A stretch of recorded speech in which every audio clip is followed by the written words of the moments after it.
Hello friends, welcome to Codeved. आज है हमारे ए टू ए आई का डे 4। और इस डे 4 में हमने क्या क्या चेंजेस करना पड़ रहा है, क्या क्या दिक्कतें आ रही है पिछले 3 दिन में, या बहुत स्मूथ चल रहा है, वो मैं ज़रा सा आपको 2 लाइन में बता देता हूँ। स्टार्टिंग में जब मैंने एंगुलर पढ़ना स्टार्ट किया तो स्टार्टिंग में एंगुलर में क्या था कि बस वो वीडियो देख रहा था और सेम टू सेम चीज़ जैसे इंस्टॉल करना, फोल्डर स्ट्रक्चर खोल के रखना ताकि वो जो समझा रहे मैं देख के समझ जाऊँ।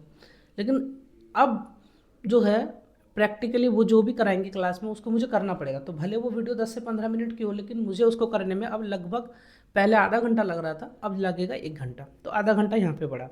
नेक्स्ट हमारे 5 डॉट नेट का क्वेश्चन, अभी सिर्फ मैं 5 पढ़ता ही जा रहा हूँ पढ़ते ही जा रहा हूँ। तो अभी 2-3 दिन तक लगातार पढ़ूंगा, लेकिन जैसे ही वो 7 दिन हो जाएगा तो मैं क्या करूँगा, 8वें दिन से यानी कि 8th डे से मैं क्या करूँगा कि 8th डे का कंटेंट तो 5 क्वेश्चन पढ़ लूँगा ही, और फर्स्ट डे का जो 5 क्वेश्चन होगा उसको रिवाइज भी करूँगा। तो तब हो सकता है कि यहाँ पे आधा घंटे की जगह 40 मिनट 45 मिनट और लगे, मतलब कि टोटल 45 मिनट, 15 मिनट एक्स्ट्रा लगे। ओके, तीसरा है ऑपरेटिंग सिस्टम। अब देखो, ऑपरेटिंग सिस्टम के पहले तो बेसिक बेसिक बता रहे थे तो इसलिए नोट्स बनाने में ईजी था। अभी चीज़ें डिटेल में पढ़नी पड़ रही है तो उसका जो नोट्स बनाना है उसमें मेरे को थोड़ा सा टाइम लग जाएगा, तो इसलिए पहले मैं आधे घंटे की वीडियो में 40 मिनट 45 मिनट में देख ले रहा था। तो अब मेरे को बहुत ज़्यादा टाइम लगेगा, तो मैं अपना 1 घंटे का टाइम फ्रेम को बढ़ाऊंगा नहीं, मैं अपने 1 घंटे का टाइम फ्रेम ओएस के लिए फिक्स रखूंगा। हो सकता है उसमें थोड़ा सा कम कंटेंट को कंज्यूम कर पाऊँ, यानी कि कम पढ़ पाऊँ, लेकिन मैं 1 घंटे का टाइम फ्रेम रखूंगा। डीएसए के 3 क्वेश्चन, अब इजी क्वेश्चन है तो 1.5 घंटे में मैं 3 क्वेश्चन ईजिली कर लेता हूँ, कोई प्रॉब्लम नहीं आ रही है।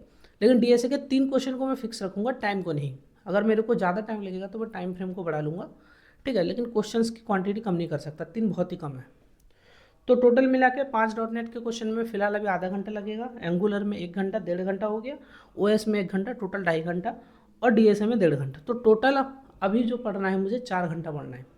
ठीक है, जब धीरे धीरे करके 4 का 4.5 हो जाएगा, क्योंकि अभी स्टार्टिंग है, तो स्टार्टिंग में जो पढ़ाई का टाइम है यानी कि स्टडी का जो टाइम है उसको ज़्यादा बढ़ाने से अच्छा है कि उसी टाइम फ्रेम के अंदर हम थोड़ा कम चीज़ें भले कर ले, क्योंकि धीरे धीरे करके हमारी एक हैबिट बनती जाएगी पढ़ने की।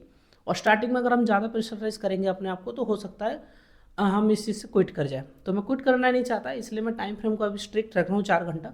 धीरे धीरे करके 4.5 करूँगा 1 महीने के बाद, फिर उसके बाद 5 5.5, जो भी जितना भी कर सकता हूँ वो धीरे धीरे करके करूँगा, लेकिन प्लान को एग्जीक्यूट जरूर करूँगा। ठीक है, तो चलो मिलते हैं आज का काम करके, आज का रिजल्ट निकाल के दिखाते हैं, और आज का रिजल्ट के लिए हम बहुत ज़्यादा मेहनत करेंगे, और तरीके से करना होता है। ये नहीं कि बस पढ़ लिया और हो गया, नहीं, तरीके से पढ़ना। जो हमारा असली मकसद है, असली जो हमारा गोल है वही पूरा नहीं हुआ है ना, तो हमारा असली जो गोल है वो पूरा होना चाहिए, बाकी ये सब चीज़ें साइड बाय साइड चलती रहेगी। तो चलिए मिलते हैं आज के रिजल्ट के लिए। अब हम दिखाएंगे कि डे 4 में क्या हम थोड़ा लैग कर गए या जितना हमने चाहा था उतना पढ़ पाए हम।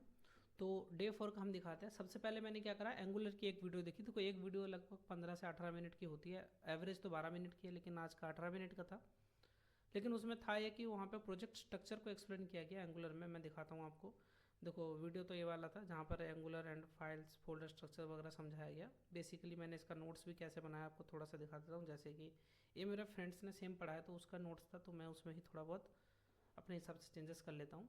तो देखो यहाँ पर कि एंगुलर डॉट जेसन फाइल वगैरह समझाया उसमें, और भी बहुत सारी फाइल समझाई है ना, काफ़ी कुछ सारी चीज़ मेरे को पता थी पहले से, जैसे main dot T S file, app dot module dot T S है ना, और भी काफ़ी सारी फाइल्स होती है जहाँ पे नोड मॉड्यूल्स होता है ना, वर्जन्स वगैरह लिखे रहते हैं, किस तरीके से एन पी एम रन करने से वो दोबारा से बन जाता है। तो वो सब चीज़ें हमने जो है यहाँ पर डे 4 वाली वीडियो से सीखा।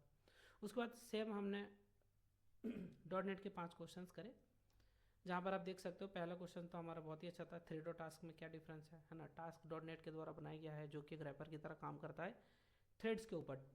एंड टास्क के बहुत सारे बेनिफिट्स भी है। टास्क जो है मतलब कि एक रिटर्न रिजल्ट को रिटर्न कर सकता है ना, तो थ्रेड में चेनिंग और पेरेंट चाइल्ड रिलेशनशिप भी नहीं बन सकती। तो टास्क जो है डॉट नेट के द्वारा बनाया गया एक सिमिलर टाइप का चीज़ है जो कि थ्रेड से ज़्यादा बेहतर ढंग से काम करता है, ये हमने सीखा। फिर हमने वो सीखा कि एसिंग और एविड जो कीवर्ड्स है उसका एक्चुअल में कैसे यूज़ होता है, ठीक है, वो हमने पढ़ा। एसिंग एविड का क्या रोल होता है। फिर हमारा एसक्यूएल का आ गया जिसमें डीबीएमएस आरडीबीएस में क्या डिफरेंस है पता था, बस रिवाइज के तौर पे एक बार पढ़े जा रहा हूँ। एसक्यूएल कंस्टेंट जो है एक बार और रिवाइज कर लिया है ना, क्योंकि देखो रिप्रेजेंटेशन अच्छे से देना ही मेन टारगेट होता है। पता बहुत सारे लोगों को होता है लेकिन रिप्रेजेंट नहीं कर पाते, तो जब हम इन चीज़ों को बार बार पढ़ेंगे तो हमारे पास एक लाइन ऑफ स्टेटमेंट रहेगा हर एक क्वेश्चंस के लिए, ताकि उस लाइन ऑफ स्टेटमेंट को हम उसको इंटरव्यूअर को अगर एक बार बोल दे तो इंटरव्यूअर बहुत अच्छे से समझ जाएगा।